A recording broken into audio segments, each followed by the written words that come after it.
Hello YouTube, how is everyone doing? It's Professional here. So today I wanted to talk about an article I came across a few days ago where it talks about Take-Two, who is the publisher of Rockstar Games, and how they're suing modders. And if they've done this in the past, I want to know what you guys also think of this, and I'll also tell you guys what I think of this. But I'll also link this article down below for you guys who want to read it. But they are not suing the people that use mods. They're suing the people that are making mods, specifically mods for GTA Online, not for single player, because like it was like a year ago, it was a year and a half ago, I think it was more than that, where Rockstar Games, what they did was, and it was mostly Take-Two, but what they did was they shut down like single player mods on PC, and that upset a lot of people, and eventually like Rockstar was able to convince Take-Two, and they allowed PC mods on single player. Single player, I'm perfectly fine with that. If somebody wants to, do mods for single player, that's people are creative, they want to add their own things to the game, but there's a big difference between having mods in single player and then having mods in online, because single player it's just you who you're playing,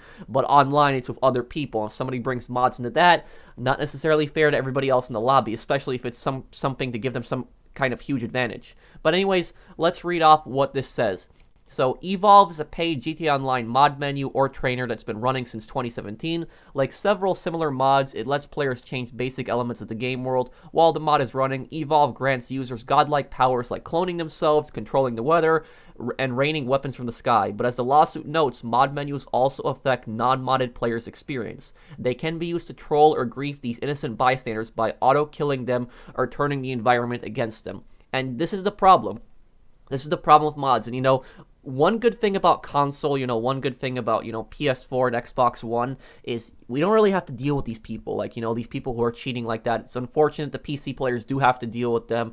And, I've seen it before. One of my friends, he plays on the PC, and I've seen this happen. People teleporting around the map, people that have God mode, people that can, not even just an orbital cannon, but somebody can just snap one button and you're instantly dead. They'll kill you.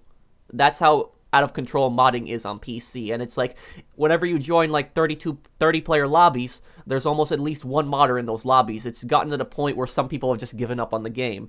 And the problem is that this is a service. It's a paid modding service where somebody pays money, they're granted a mod menu, and they're able to use this in GTA Online.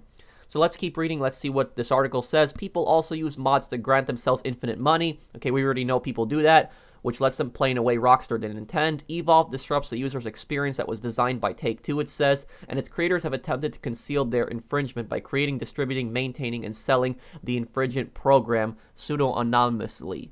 Okay, so they're trying to hide their identity when they're selling the stuff. It says Evolve costs around $30, but the site only accepts Bitcoin vouchers. The Evolve team is pseudo-anonymous, and the emails sent to the addresses mentioned in the lawsuit were not returned. A representative on Evolve's support line was unaware of the suit and offered a smile emoji by way of comment. So far, there's no change in the service status, although Evolve appears to have briefly shut down in December.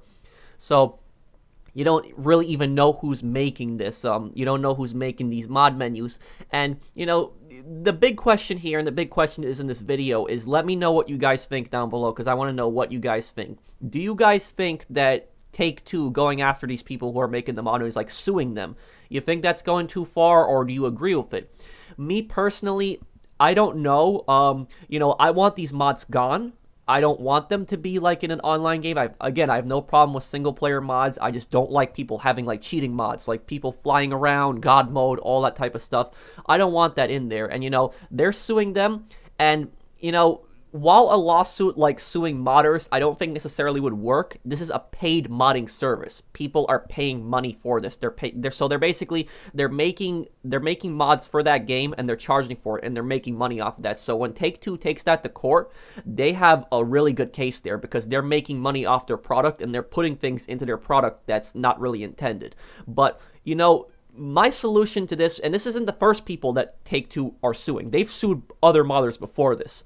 But why can't GTA Online have a good anti-cheat system? If they had a good anti-cheat system, you wouldn't have those modders in those lobbies, and then Take-Two wouldn't have to sue anybody in the first place. Because, for Rockstar Games, for instance, a company that has made so much money, they make one of the best-selling games of all time, and yet their servers are just so bad. But not only are their servers bad, the anti-cheat mechanisms on like PS3, Xbox 360, but specifically PC here, where we're talking about PC, it's the worst on the PC because people are abusing things like that. You know, in other games you play on the PC, somebody brings in a mod menu, they start cheating, they automatically get banned by the game itself, the game's computer. They get banned by that. The computer detects that they're using some kind of software that's not part of the game. I'm not sure exactly how that works, but they automatically get banned and they're gone. And modders aren't really problems in those games. Like, you'll occasionally encounter one or two modders, but they're not really problems because the game takes care of them and it bans them. It prevents them from playing anymore.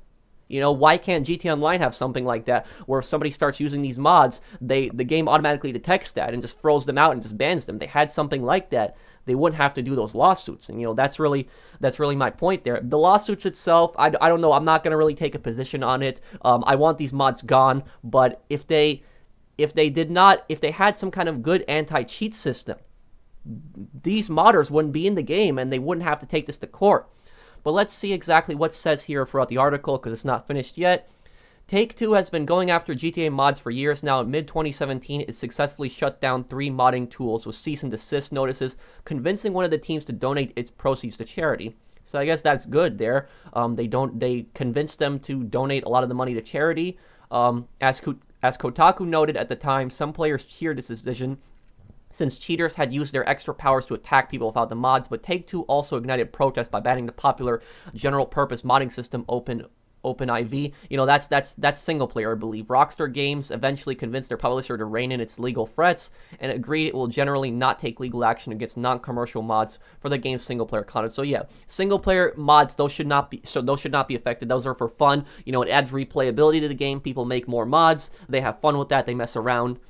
So Take-Two has pushed forward with lawsuits against programmers like Evolve, which cost money and are used in the game's online mode. Last year, it won a court order that shut down Georgia modder David Zipperer in a different case. The lawsuit seeks to uncover the identities of the people behind Evolve, permanently shut down the server, and recover at least $500,000 in damages. I don't know if they're going to be able to track down the people who actually made those mod menus. They're probably going to be successful in shutting down the site, but I don't know if they're going to be able to track those people down because, you know, those people, they knew what they were doing when they made those mod menus, and if they saw other people were getting sued, they probably took steps to cover their tracks. So it's probably going to be hard to actually find those people, but they're probably going to succeed in shutting down the servers. But as for finding the people, probably not. So cheating lawsuits are nothing new, and they're often aimed at stopping things that make the game less fun for everybody. But the cheaters in GTA Online, modding can be morally ambiguous. Like the Grand Theft Auto universe itself, it can make an old experience feel new again or give players a peek into the game's guts. Even so, it's immensely possible to enjoy the weird world of GTA 5 modding without going online or affecting other players. Okay, yeah, so, I mean, people can have fun with the single-player mods, just not bringing that into online. And also, I understand some people are probably going to tell me in the comments that there's this service called 5M, which is a different... I'm not completely aware how this service runs, but it runs separate from GTA Online, and in that service, people can bring in different things into GTA Online, but that's not something really that people are griefing in. We're talking about the standard version of GTA Online. 5M, it's something, you know, completely different, people messing around in there, people having fun, but the regular format of GTA Online, people bringing in these mods, it's not really fun. It pretty much ruins the game. Sometimes it can be funny, like you'll see something stupid, like you'll see a yacht flying around. I saw a YouTube video where a yacht was flying around, but still, something like that shouldn't be in the game, and these people, they can really ruin the game and really break it for some people that are just trying to have fun.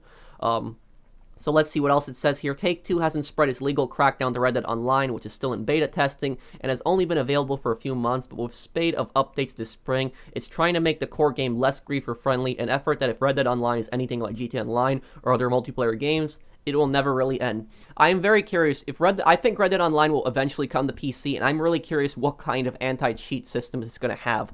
Are these modders going to show up in Red Dead Online? And that's one thing also, a big controversy on cross-playing, because a lot of people want cross-playing, and don't get me wrong, I support cross-playing also. I support being able to play with Xbox players. I'm on the PS4 personally. I support being able to play with PC players. But the problem is that if you allow cross-play, probably not going to happen for GTA Online as the game's been out for years. Might happen for Red Dead Online. We don't know, but imagine if they allowed cross-playing. For example, PS4 and Xbox, there would be no problem. But then if you allowed cross-playing with PC, you would have some of these modders, and they would just be joining in PS4 and Xbox lobbies, and they would be using these things like God mode, teleporting around the map, and, you know, until they fix these PC mods, they get rid of these modders entirely. I don't want crossplay with PC. I'm perfectly fine with Xbox, but until they ban these mods are completely gone, almost non-existent.